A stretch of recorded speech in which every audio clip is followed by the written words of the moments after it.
9 জানুয়ারি ঠাকুরনগরের মতুয়াবাড়িতে যাবেন অভিষেক বন্দ্যোপাধ্যায়। তৃণমূলের সর্বভারতীয় সাধারণ সম্পাদক যাওয়ার আগেই বাকযুদ্ধ একেবারে চরমে পৌঁছল। অভিষেক বন্দ্যোপাধ্যায় পুলিশ নিয়ে ফোর্স দেখাতে এলে ঠাকুরবাড়িতে পুজো দিতে দেব না। হাজার হাজার মতুয়ার জমায়েত হবে ধিক্কার মিছিলে, হুঁশিয়ারি শান্তনু ঠাকুরের। পাল্টা তৃণমূল বলছে সাহস থাকলে অভিষেক বন্দ্যোপাধ্যায়কে আটকে দেখান। অভিষেক বন্দ্যোপাধ্যায় ঠাকুরবাড়িতে যেভাবে আসে সেটা ঠাকুরবাড়িতেও একটা ফোর্স দেখাতে আসে, পুলিশ ফোর্স নিয়ে। এভাবে যদিও এসে থাকে, ওকে পুজো দিতে দেব না আমরা, পরিষ্কার কথা। কোনোভাবে ওকে পুজো দিতে দেব না এইভাবে যদিও আসে। কি কর্মসূচি রাখবে? ওর ধিক্কার মিছিল চলবে, হাজার হাজার মতুয়া জমায়েত হবে, ধিক্কার মিছিল চলতে থাকবে। মতুয়াদের পাশে থাকার বার্তা দিতে আসছেন ঠাকুরবাড়িতে। ওদের মতুয়াদের পাশে থাকার কোনো দরকার নেই। ওর পিসি আগে ক্ষমা চাক, হরিগুরচাঁদ ঠাকুরের বিকৃত নামকরণের জন্য আগে ক্ষমা চাক, তারপরে পুজো দিতে আসবে। আর এদের বিরুদ্ধেই তো হরিচাঁদ ঠাকুর লড়েছে।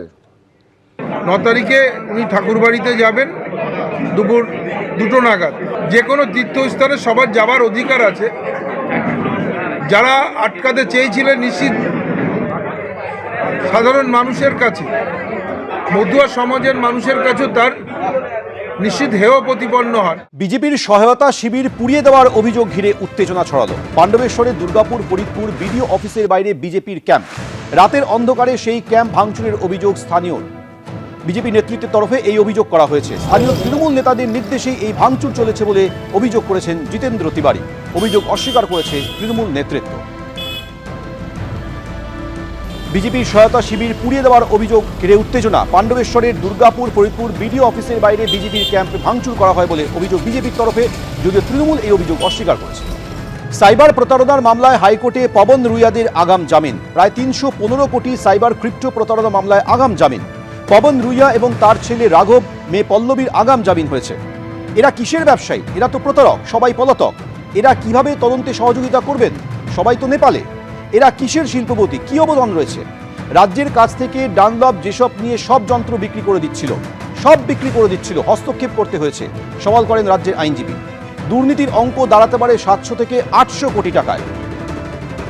এ বিষয়ে আরো তথ্য দেবেন আমাদের প্রতিনিধি সৌভিক মজুমদার রয়েছেন। সৌভিক, এবং মূলত যে অভিযোগ উঠেছিল সেখানে বলা হয়েছিল যে রুইয়া পরিবার অর্থাৎ পবন রুইয়া, তার ছেলে এবং তার মেয়ে, এই 3 জনের যে অ্যাকাউন্ট রয়েছে সেই অ্যাকাউন্টের মাধ্যমে ক্রিপ্টো কারেন্সির লেনদেন হয়েছে এবং সাইবার দুর্নীতির অভিযোগ হয়েছিল। প্রায় 1400-র কাছাকাছি অভিযোগ দায়ের হয়েছিল বলে পুলিশের বক্তব্য। এবং সেখান থেকে প্রাথমিক যে তারা অনুসন্ধান করে, সেই অনুসন্ধানের মাধ্যমে তাদের বক্তব্য ছিল একেবারে প্রাথমিক পর্যায়ে 315 কোটি টাকার দুর্নীতি হয়েছে। কিন্তু তারা এখন দেখতে পাচ্ছেন যে এই অঙ্কটা কিন্তু একেবারে তারা অনুমানই করতে পারেনি যে এই অঙ্কটা শেষ কোথায় হবে। তারা এখনো পর্যন্ত অনুমান করছেন যে প্রায় 700 থেকে 800 কোটি টাকার এই দুর্নীতি হতে পারে। এবং সরকারের বা পুলিশের বক্তব্য হলো এরা কি আদৌ কোনো ব্যবসায়ী? এরা প্রতারক। এবং সরকারের বক্তব্য হলো এরা রাজ্য সরকারের কাছ থেকে ডানলপ যেসব এই সমস্ত কোম্পানি কিনে তারপর সেখানে যে যন্ত্রাংশ ছিল সেই যন্ত্রাংশগুলো তারা বিক্রি করেছেন এবং সরকার বাধ্য হয়েছে যেসব কোম্পানি এদের কাছ থেকে আবারও ফিরিয়ে নিতে। ফলে এই মুহূর্তে এই 3 জন তারা কিন্তু পলাতক রয়েছেন। তারা তদন্তের ক্ষেত্রে কোনো রকম ভাবে সহযোগিতা করছেন না বলে পুলিশের বক্তব্য। ফলে সব মিলিয়ে এই মামলার ক্ষেত্রে তুমি জানো যে গত 22শে ডিসেম্বর এই 3 জনের বিরুদ্ধে জেলা আদালত থেকে গ্রেফতারি পরোয়ানা জারি করা হয় এবং তারপরেই এই 3 জন তারা কলকাতা হাইকোর্টে আগাম জামিন চেয়ে আসে। এবং আজকে মাননীয় বিচারপতি উদয় কুমার তিনি এই 3 জনের জামিনের আবেদন মঞ্জুর করেছেন। তার পাশাপাশি বলা হয়েছে পাসপোর্ট জমা রাখতে হবে এবং ইনভেস্টিগেশনের ক্ষেত্রে সমস্ত রকম সহযোগিতা করতে হবে। সৌমেন, ধন্যবাদ। এবিপি আনন্দ, এগিয়ে থাকে, এগিয়ে রাখে।